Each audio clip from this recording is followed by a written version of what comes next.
वहीं छतरपुर की सीसीएफसी संस्था की ओर से वास्तु को लेकर ऑनलाइन मीट का आयोजन किया गया, जिसमें आदर्श रुंगटा ने वास्तु के बारे में जानकारी दी। समाज सेवी अरुणा सिंह ने वास्तु शास्त्र के बारे में आदर्श रुंगटा से चर्चा की। रिपोर्ट देखिए।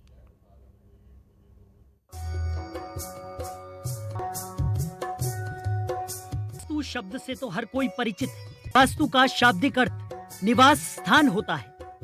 इसके सिद्धांत वातावरण में जल, पृथ्वी, वायु, अग्नि और आकाश तत्वों के बीच एक सामंजस्य स्थापित करने में मदद करते हैं। जल, पृथ्वी, वायु, अग्नि और आकाश, इन पांचों तत्वों का असर हमारे कार्य प्रदर्शन, स्वभाव, भाग्य और जीवन के अन्य पहलुओं पर पड़ता है। ये विद्या भारत की प्राचीनतम विद्याओं में से एक है, जिसका संबंध दिशाओं और ऊर्जाओं से है। इसके अंतर्गत दिशाओं को आधार बनाकर आसपास मौजूद नकारात्मक ऊर्जाओं को कुछ इस तरह सकारात्मक किया जाता है ताकि वो मानव जीवन पर अपना प्रतिकूल प्रभाव न डाल सके। इस सृष्टि के साथ साथ मानव शरीर भी पृथ्वी, जल, अग्नि, वायु और आकाश से बना है और वास्तु शास्त्र के अनुसार यही तत्व जीवन और जगत को प्रभावित करने वाले प्रमुख कारक हैं।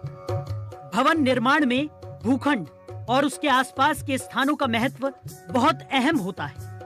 भूखंड की शुभ अशुभ दशा का अनुमान वास्तुविद आसपास की चीजों को देखकर ही लगाते हैं।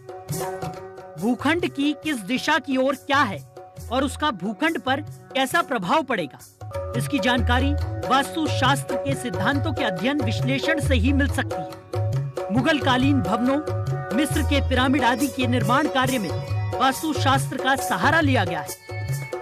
आदर्श रुंगटा का परिचय, वो वास्तु के बारे में जागरूकता फैलाने के मिशन पर हैं और कई उद्योगों के सलाहकार हैं। पेशे से वो सीए हैं। आदर्श हमें एक आकर्षक यात्रा पर ले जाएगा और हमारे साथ वास्तु के कई पहलुओं पर चर्चा करेगा। Thank you everyone. Welcome. Thank you so much for joining us for today's session on Vastu. So let me quickly introduce CCFC and Adarsh. So our speaker for today. So CCFC is Concerned Citizens for Chhatarpur. So this was a brainchild of Aruna Singh. She's sitting in front of you. Okay. And yeah, you can say hello, Aruna ji, so they can identify. Yeah, that's Aruna ji. So basically it is an association, that we wanted to, better the life of people around us, especially in Chhatarpur. Now let me quickly introduce our guest for today. So Adarsh Rungta is a chartered accountant with a consulting, with a IT consulting experience in the Big Four. Okay, so Big Four means what all? Adarsh, it's IBM. It's PwC, KPMG, EY, and Deloitte. Everybody has heard of the word Vastu, and yes, you nod your head very knowledgeably, but please explain to us briefly. So noted my answer. In case some people are not able to hear it with clarity, they can read through the screens. Vastu is basically the energy of Earth. As Earth is rotating around the sun, there is a vibratory field which gets created in all of our homes. We are basically, Earth vibration is 7.86 hertz, and that in different direction creates different vibratory fields. Those vibratory fields affect us on a day-to-day basis. Purpose of that across the last 4,000-5,000 years in India and then thereafter in China in the form of Feng Shui, a lot of study has gone in terms of observing the different aspects of a residence or directions, or we will talk later about elements and how they impact us.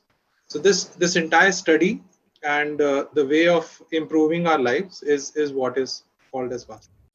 खबरों के निष्पक्ष विश्लेषण के लिए subscribe करें जनतंत्र TV and press the bell icon. Never miss any update.